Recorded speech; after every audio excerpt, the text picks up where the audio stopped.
Welcome to my channel. I hope you enjoy this video. Time to dive into the book. Hello, this is Jessica with onastackofbooks, and today is my weekly wrap-up.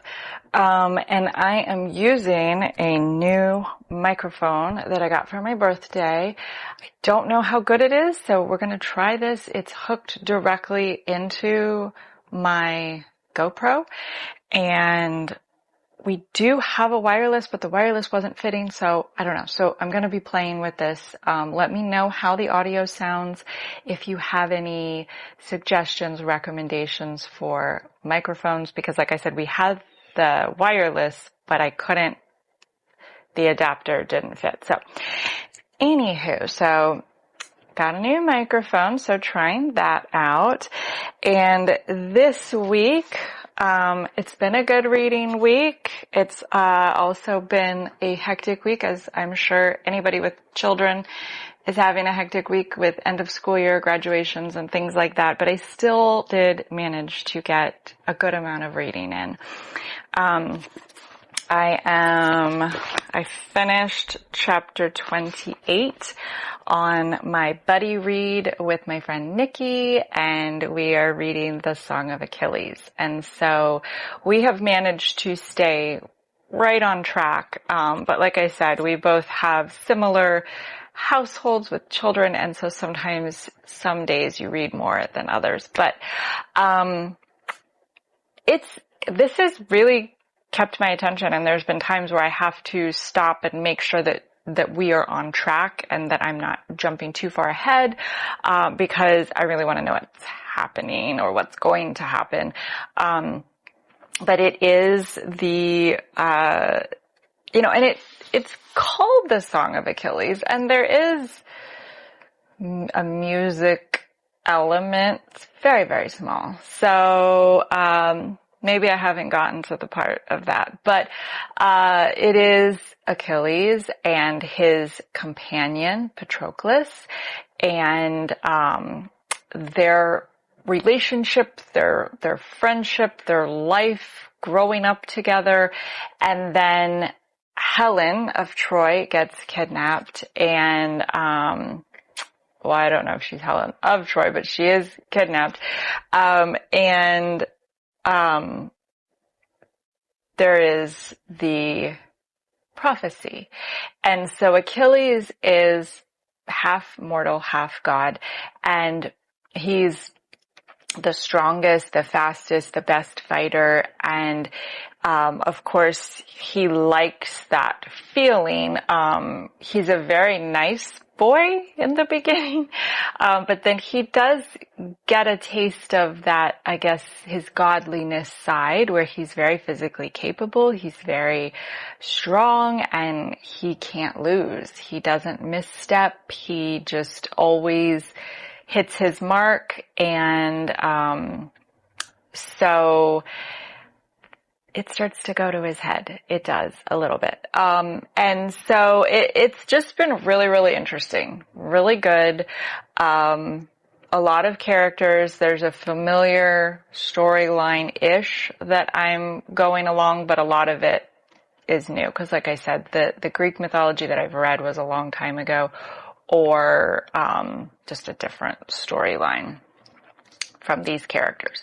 So we're making progress. I think we can finish this weekend, and I think we can kind of wrap it up on track, finishing it in May, I think. Okay. Then we have Scare Me. We are still working on this. She's gotten a little less into it. We're not reading as many chapters. I think she's just distracted because of the time. Again, it's the end of the school year. And so we've been reading, but like maybe a chapter a night, where the other book was like 3 and 4 chapters a night. So we are getting through it. She still enjoys it. She likes it. It's just, not grabbing her attention like it was before. So we're getting further with that one. And then our audiomiles audio book for May, and then it is into June because none of us finished this in May. It's a long book. It seems like a normal, it's 427 pages-ish. But I am so sucked into this book. I am so hooked on her story, her life, and you get caught up in everything that's happening to her, and then you kind of realize at moments really what her life is and how little freedom she has and how little choices she makes just because she wants to. And as she's going along and time goes on and she's, becoming more well established, she is able to make more choices for herself and have some more freedoms. But, it all just hinges on somebody else and their decision to want to spend time with you or not. And so it is a glamorous lifestyle that the alternative is to be a maid, and the alternative is to, live in this Okia house that they have and just, have nothing to look forward to. And so being a geisha is something that, they all strive for. They all try really hard and not a lot make it. And so there is a side of it that is a little bit glamorous because of the way they dress and the preparation and the training and everything. And it's simply for someone, a man, to have her as his company, to pour sake for him, to be there so that he can look at her. And that's it. Like it can be just that. And then there's other parts of the relationship, and as she gets older and there's other things that are available. But honestly, I really thought that was more of it in a nutshell. I thought that the training was, yes, it's how to dress and how to behave, but I thought a lot of it was more so about the physical relationship that they would have with these men and how to do things for the men.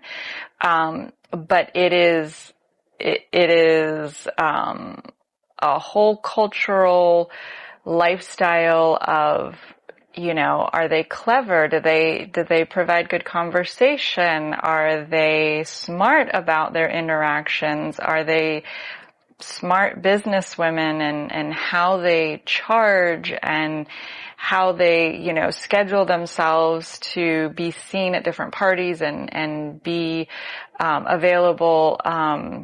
There's a lot to it. But she starts off as such a young girl, and so the story takes us along, and it's just fascinating. And so, like I said, you kind of get caught up in the, she's trying so hard to be this geisha, and it's going to change her life, and it's going to be all of these things. But then when you think about what that actually means, she's not choosing who she wants to be with, really. Sometimes, some situations, yes, but not really. That sort of brings you back down, and then you're like, oh, yeah, okay. It's sort of a harsh reality of the culture. Yeah, but there was a lot of girls in her situation where the family's sick, the mother's dying, situations, or both parents, something happens and they have to, either they get sold or they have to fend for themselves and they get taken in or whatever. So I'm rambling a lot, because this doesn't anything because I'm not reading this book. I'm listening to the audiobook, but I'm like close to 70%. So a lot still can happen. And this is her memoir. So she's being interviewed. Every once in a while, she jumps ahead or drops a nugget of like, here's the storyline, but then she mentions that, at a certain point she was able to not live as a geisha. She could afford to not live as a geisha, and she lived a very lavish lifestyle as a geisha. And then at a certain point, she was able to just live her own life and not be, and I was sort of surprised, like, at how the story, so you get bits of it here and there. So she's looking back with the hindsight of, the clarity of wisdom and age and everything, and kind of looking back, telling the story as a child experiencing these things. And, I can't stop, but I have to be walking or on my elliptical. And again, it's been raining a lot, or it's hot out and it's just miserable. And so I'm on the elliptical. I'm walking when I can, because I just want to keep hearing the story. And the characters are really interesting, and the home and where they live and all the people and the dynamics. And so it becomes this comforting story. Like, I want to go back and just keep listening. So, obviously I am loving this book. This is amazing. Okay. And then this one I picked up and read, but I will say there was sections that I skimmed. I am a sucker for trees on the cover. If there's trees, and if it looks, and there's mountains, and it looks anything sort of bleak, mysterious, woodsy, dark, and, I like it. And it was just a mood read. It was just a pickup. And so, I started to read it, and basically this girl is getting ready to go to college. So she goes with her family to the Rocky Mountains. Yeah. And she has a younger brother, teenager, and this was her graduation trip gift. And she is a runner. She's got a running scholarship, and she goes with her brother out early in the morning to go running. He's on his bicycle, and she's leaving him in her dust. And, there is, it's early, it's the Rocky Mountains, there's nobody out really, and then, they do see a car with a guy, like a Jeep kind of, and, later on, when the parents wake up and come down and everything like that, and they get their phone call, the son has, been brought down the mountain by hikers, and he is alone. And they don't know where the daughter is. They don't know what happened. And you don't get any explanation in the beginning. Like, did she live? Did the guy in the car take her? What happened? What happened to the brother? It was just sort of, this happened. Of course, they freak out like any parents would do. And then, the son has some injuries, and he's in the hospital. He comes back, and the dad decides, because they're just out there on vacation, the dad's like, I'm going to stay and I'm going to look for my daughter. And the mom goes back. They're from Wisconsin, I think, or Minnesota or something. And he stays there and he looks for her. Well, for like, I don't know, this much of the book, it's just nothing. Nothing interesting, nothing useful, nothing about the girl, nothing about what actually happened. It is how this horrible situation, they're muddling through, they're trudging through, and, their world has stopped because the daughter's missing, the sister's missing. They're all spiraling down, understandably. But to read that, to just go, I started skimming because I was like, okay, I get it. Like, I completely get it. What happened to the girl? So it doesn't get into the good stuff until about 300 and something, or maybe 250. I don't know. But it was so far into the book and I was so frustrated. But it ended up being a very interesting, very good read. I liked the ending. I liked the storyline, even though it's horrifying. But it was too much of nothing. It was too much of just, yeah. So anyway, I finished it, but I finished it quickly because I skimmed a lot. And then you get like a sprinkle, you'd get something of the girl, you get something, and you started to like, okay, but it was not enough. It was not enough. So this was my first Tim Johnson book, Descent, but I went in for the cover. So, all right. So out of these 4, I finished 1. But, it was still a very good reading week, cause I'm loving this. I got through this. We're still reading this.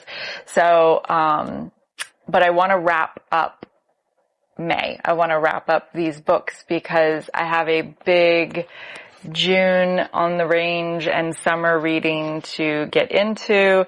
And so, yeah, wanted to wrap these up. So I think we will. I think this weekend, and we've given ourselves some grace, and we're going to do Memoirs of the Geisha also through June. Excuse me.